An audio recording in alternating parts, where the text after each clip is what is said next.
55वां अध्याय अथ पंचपंचाशत्तमो अध्यायः। इस प्रकार ब्रह्माणी ने देवी पार्वती को पातिव्रत का उपदेश देकर मैना को बुलाकर कहा, अब इनकी यात्रा की तैयारी कीजिए। मैना ने भी तथास्तु कहा और वे प्रेम से विभोर हो गईं। तदंतर धैर्य धारण कर काली को बुलाकर उसके विरह से व्याकुल हो उठी। उस समय वे मैना पार्वती को बारंबार गले लगाकर ऊंचे स्वर से रोने लगीं और पार्वती भी तीन भजन कहती हुई ऊंचे स्वर से रोने लगीं। शोक व्यथित होकर शैलप्रिया, मैना और पार्वती मूर्छित हो गईं। पार्वती की रोने के शब्द से सभी देव पत्नियां भी अपनी शुद्ध बुद्ध खो बैठी। उस समय सभी देव स्त्रियां रोने लगीं तथा अचेत हो गईं। विदा होते हुए स्वयं योगीश्वर भी रो पड़े। तब दूसरों की बात ही क्या। इसी समय बड़ी शीघ्रता के साथ हिमालय भी अपने सभी पुत्रों, मंत्रियों तथा अन्य ब्राह्मणों के साथ वहां आ पहुंचे। उस समय हिमालय भी पार्वती को गोद में लेकर मोहवश रोने लगे। वे वत्से, इस घर को शून्य कर तुम कहाँ जा रही हो? इस प्रकार कहकर वे बारंबार रोने लगी। तब ब्राह्मणों के साथ उनके ज्ञानी तथा श्रेष्ठ पुरोहित ने उन पर कृपा कर अध्यात्म विद्या उपदेश देकर उन्हें समझाया। महामाया पार्वती ने विदाई के समय माता पिता तथा गुरुजनों की भक्ति पूर्वक प्रणाम किया और वे लोक 1000 वर्ष जोर जोर से रोने लगीं। पार्वती के रोने से वहां उपस्थित सभी स्त्रियां, माता, मैना, सगी संबंधी अन्य भी रोने लगे। इस प्रकार पार्वती की माता, सगी संबंधी तथा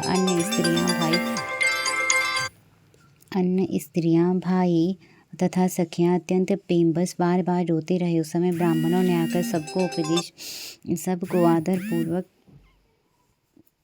आदरपूर्वक समझाया और कहा कि यात्रा के लिए सुखदायी लगने वेला आ गई है।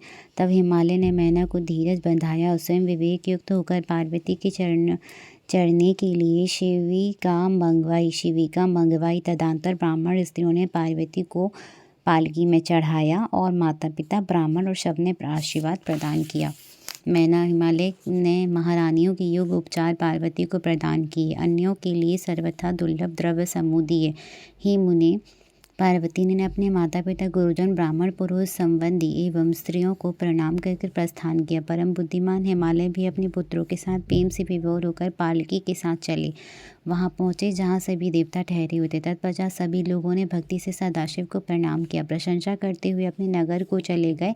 तब पार्वती के कैलाश पहुंचते ही सभी लोगों ने बहुत बड़ा उत्सव किया। शिव जी ने पार्वती के साथ अपने स्थान पर पहुंचकर कहा, हे देवेशी, मैं तुम्हें पूर्व जन्म का स्मरण करा रहा हूँ।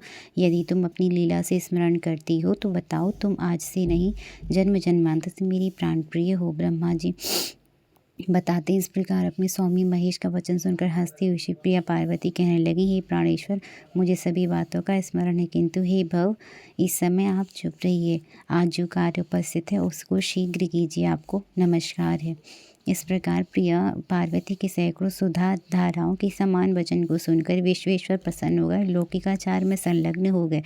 शिवजी ने अनेक प्रकार की भोजन सामग्री एकत्रित कर नारायण आदि सभी देवगणों नानाविध मनोहर भोज्य वस्तुओं का भोजन कराया। उन्होंने अपने विवाह में आए हुए सभी लोगों को यथायोग विधिवत उत्तम रस से संपन्न भोजन कराया। तब भोजन करके नाना रत्नों से विभूषित सभी देवताओं ने अपनी स्त्रियों और गणों के साथ चंद्रशेखर को प्रणाम किया।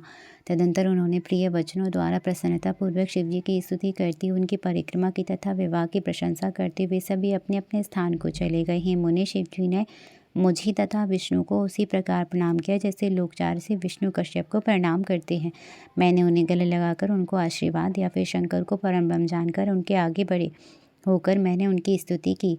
इसके पश्चात मैं तथा विष्णु शिवजी को हाथ जोड़कर प्रणाम कर विवाह की प्रशंसा करते हुए अपने अपने स्थान को चले गए। इधर शिवजी भी पार्वती के साथ आनंद विहार करते हुए अपनी निवासभूत कैलाश में रहने लगे और उनके सभी का आनंद पूर्वक प्रेम से शिवाशिव की आराधना करने लगे। हे तात, इस प्रकार मैंने शिवाशिव के विवाह का आपसे वर्णन किया।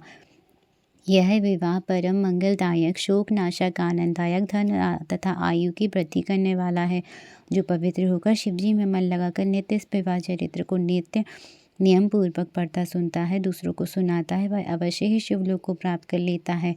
मेरा कहा हुआ यह आख्यान अद्भुत मंगल का धाम, सभी विघ्नों का नाश करने वाला, समस्त व्याधियों को दूर करने वाला, यश देने वाला, स्वर्ग देने वाला, आयु प्रदान करने वाला, पुत्र पौत्रों को बढ़ाने वाला, सभी कामनाओं की सिद्ध करने वाला, भोग और मोक्ष देने वाला, अपमृत्यु को दूर करने वाला, महाशांति प्रदान करने वाला, कल्याणकारक, समस्त दुष्स्वप्नों को शांत करने वाला और ज्ञान बुद्धि ज्ञान आदि की वृद्धि करने वाला है।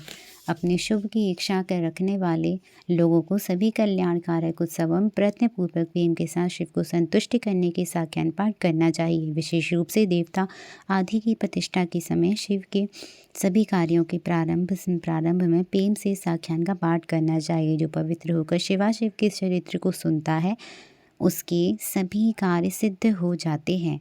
यह सत्य है, इसमें संशय नहीं है। जय जय श्री शिव महापुराणे 55वें अध्याय की जय हो। यहाँ पर द्वितीय संहिता तृतीय पार्वती खंड पूर्ण हुआ। अब इसके बाद के अध्याय में शिव महापुराण द्वितीय रुद्र संहिता का चतुर्थ कुमार खंड स्टार्ट होगा। जय जय श्री शिव महापुराणे। हर हर महादेव, हर हर महादेव।